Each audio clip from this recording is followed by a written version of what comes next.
বাচ্চা বাচ্চা দেন না, সব ভাড়া করা। শোনো তো, বাচ্চা কিনে দেন না। কোনদিন না বলছি তো, সব ভাড়া করা। পিছনে বহু গ্যাং আছে। আরে বটতলা একজন দাঁড়িয়ে ছিল, বটতলা একজন দাঁড়িয়ে ছিল। ঘরে ঢুকে গেছে, দরজাটা না নিয়ে মার ব্যাগ খুলছে, মাকে পুজো করছে।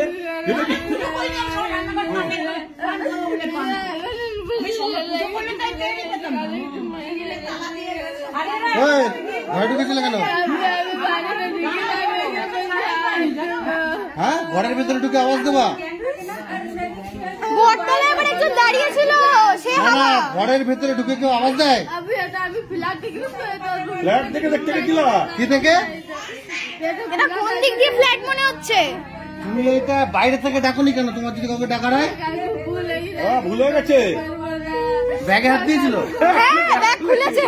নিয়ে একটা মার চেপে ধরেছে। ব্যাগে হাত দিয়েছিলে? করনি মানে? মিথ্যে কথা কেন বলছো?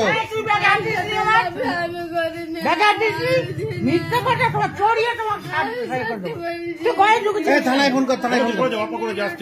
তুই ঘরে ঢুকেছিলিস কেন বল?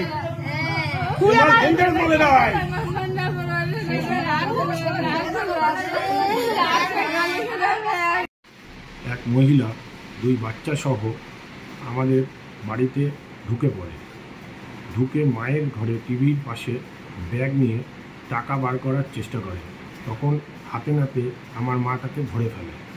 তারপর আমরা কাউন্সিলরের নেতৃত্বে উপাস ফাঁড়ির হাতে এই ভদ্রমহিলাকে তুলে দিই।